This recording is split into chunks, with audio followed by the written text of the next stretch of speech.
Ok, muy buenos días. En la clase que toca hoy es fracturas de columna cervical y toracolumbar. Vamos a comenzar. Definir lo que es las fracturas de columna cervical y toracolumbar es hablar de lo que es el trauma raquimedular, el cual corresponde a una lesión que comprende la médula espinal y o la columna vertebral causada por traumatismo directo e indirecto. Esto provoca un efecto devastador por comprometer funciones motoras, sensitivas y autónomas con efecto adverso psicosocial y económico. En cuanto a la introducción, tenemos que el daño a la columna vertebral y a la médula espinal se asocia generalmente a traumatismos de alta energía, tales como accidentes de tráfico y caídas desde una altura. Sin embargo, en personas mayores o en personas con trastorno de la columna vertebral persistente, la lesión de la médula espinal puede ser causada por traumatismos. En cuanto a epidemiología, tenemos que más frecuente en la población adulta y en género masculino. El 90% de las fracturas de la columna vertebral se presentan en la región torácica y lumbar y el 50% se presenta en la unión toracolumbar entre T11 y L1, pues es el segmento que establece como una charnela de un área rígida que es el tórax a un área móvil que es la región lumbar y el 30% se presentan entre L2 y L5. Las lesiones raquinoidales completas, que es la paraplegia, ocurren en el 20% y las lesiones incompletas en un 15%. El 5% presenta fracturas en otros sitios de la columna. En cuanto a la anatomía, sabemos muy bien que en el plano coronal está lineada. Cualquier alteración en el plano coronal va a ser una deformidad. Esta deformidad va a nombrar el nombre de escoliosis, que puede ser en este caso de fracturas, una escoliosis del segmento fracturado. En el plano sagital vamos a estudiarle tres curvaturas, principalmente a la columna. A nivel cervical vamos a tener una curvatura de lordosis, a nivel torácico, la sifosis torácica, a nivel lumbar, la lordosis lumbar y a nivel del sacro, lo que es la sifosis sacra.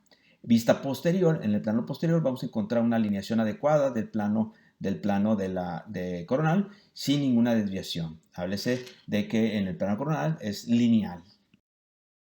En cuanto a la anatomía per se de cada uno de los segmentos, pues en general vamos a tener lo que es la parte anterior, que es el cuerpo vertebral, ¿sí? Y que va a diferir de acuerdo al área que se estudia.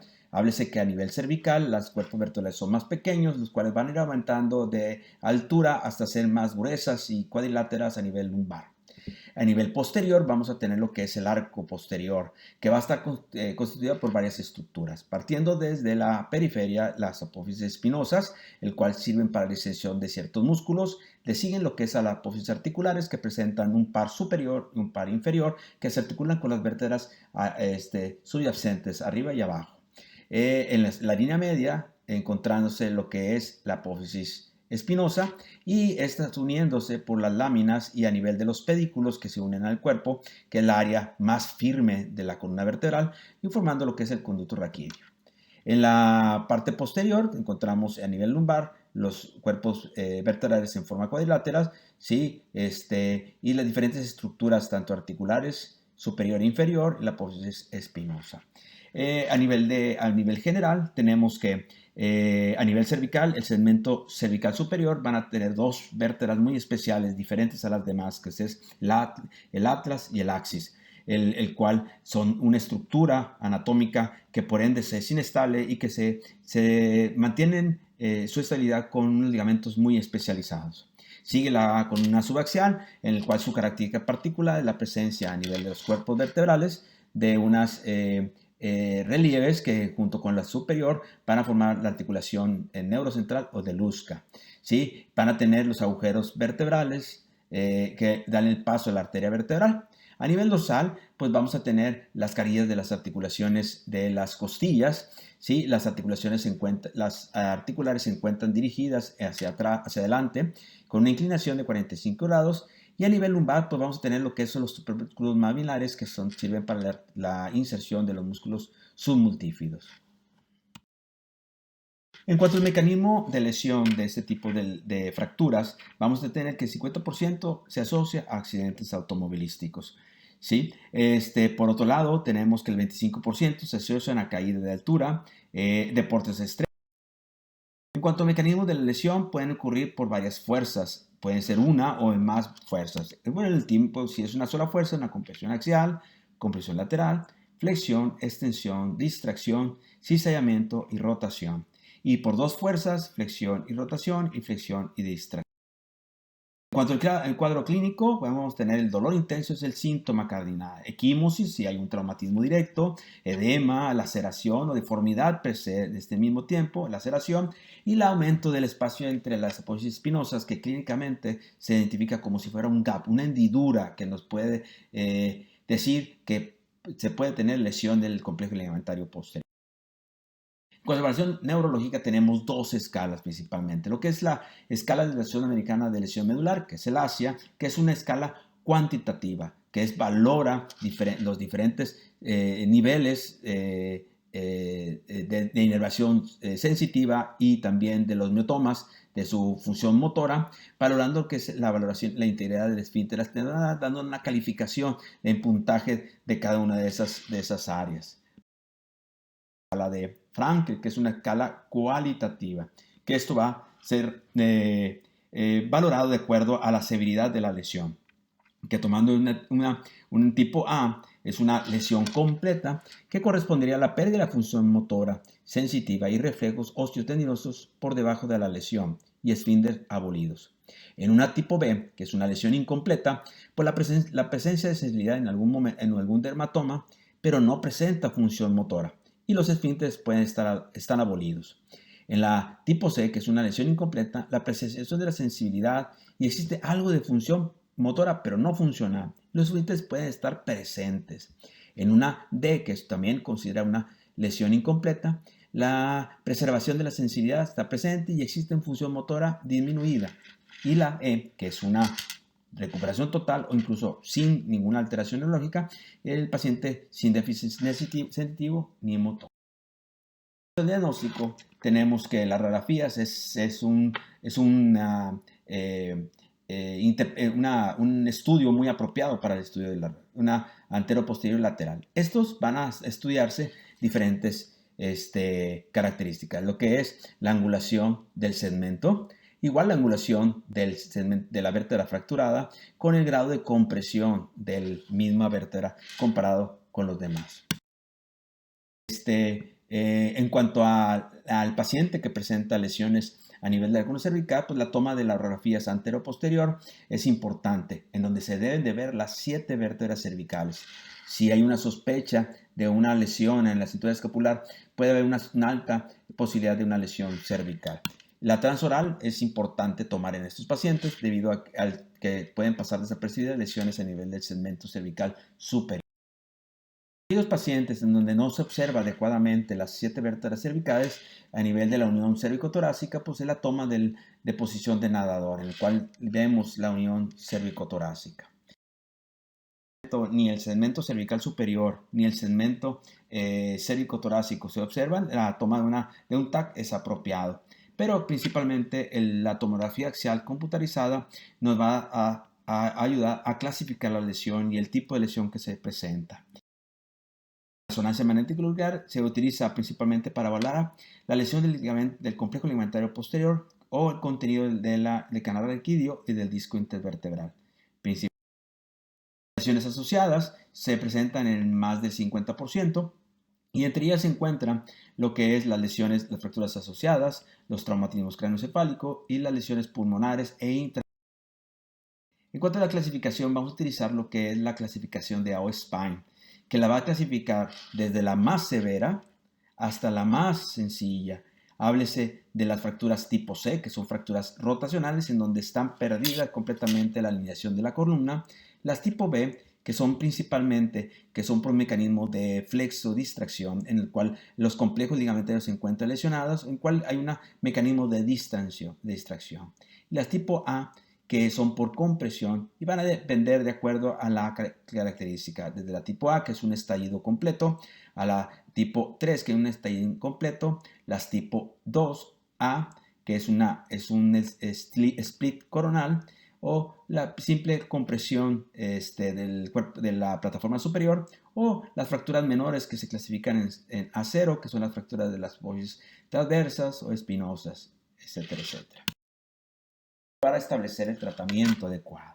Lo principal en la mayor parte de estas lesiones es el tratamiento conservador, siempre y cuando sea una fractura estable, ya sea el uso de corset, como es en este tipo el corset tipo Taylor, o el corset en 3 puntos, que es el de Jewett, ¿sí? Rehabilitación física, antiinflamatorios.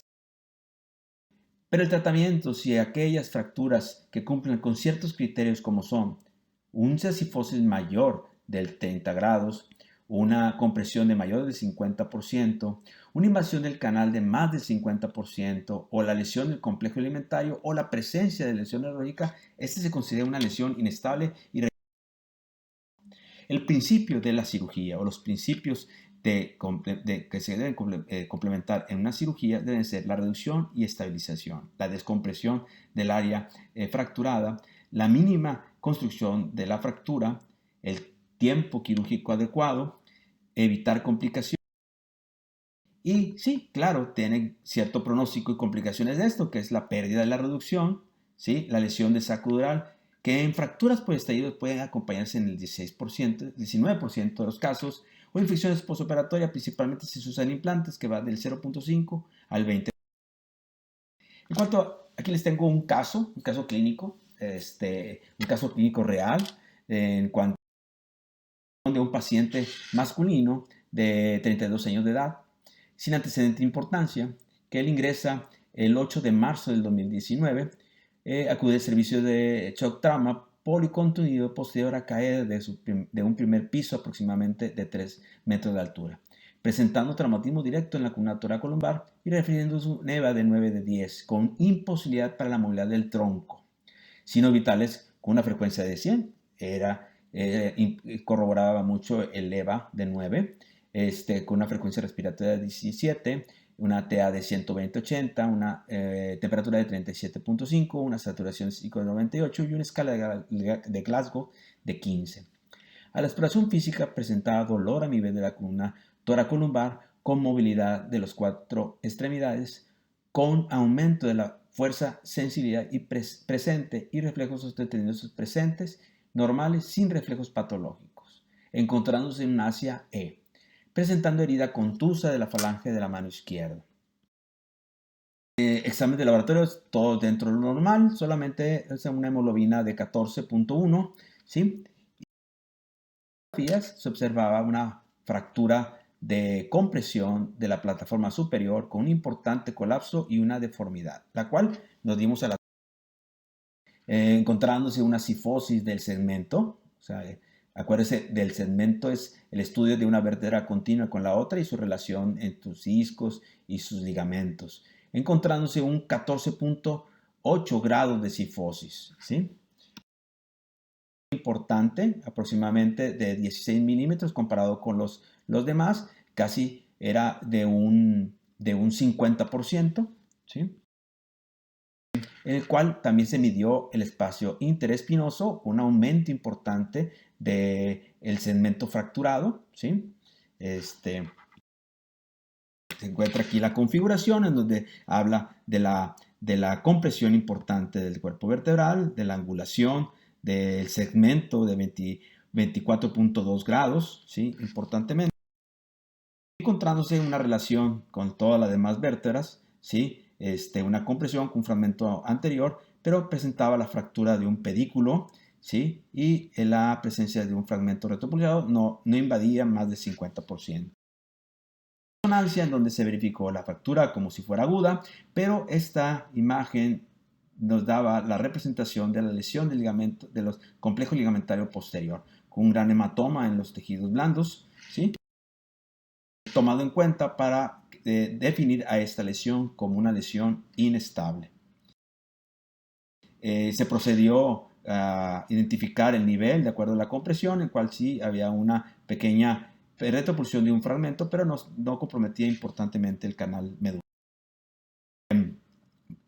Con esto, llevó a la decisión de un tratamiento quirúrgico. Aquí en este estudio verificamos lo que es la dirección de los tornillos pediculares, ¿sí? Para poder reconstruir ese segmento de los mismos, ¿sí? La dirección de los mismos, el volumen del pedículo para ver el número del tornillo que se utiliza, de la instrumentación, que es una instrumentación bisegmentaria, en el cual se corrige lo que es el sifos y se trata de levantar el segmento. El 21 de marzo del 19, una instrumentación bisegmentaria, en el cual se observa importantemente la corrección de la sifosis y el levantamiento del cuerpo vertebral. Esta técnica se llama técnica de ligamentotaxia, por medio de los ligamentos del ligamento longitudinal anterior y del posterior nos favorece para poder corregir esos fragmentos. El resultado del mismo se ha acompañado de la colocación de injerto en las correas facetos transversas para poder que este segmento se fusione. El radiográfico fue excelente, tomando en cuenta que la sifosis del segmento era de 14, aquí llegó a 0, y el segmento de la vértebra fracturada, que era inicialmente de 26.7, se corrigió a 10 grados. Un estudio importante, sin ninguna complicación, quedó en 14.0, pues fue satisfactoria con la movilidad de ambas extremidades, sin una lesión agregada neurológica, ¿sí? Sin ningún problema en este segmento.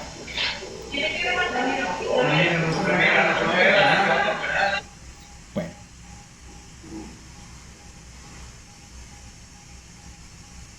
¿Cómo está? ¿Tú no sé si tiene que dejarse esos oxígenos?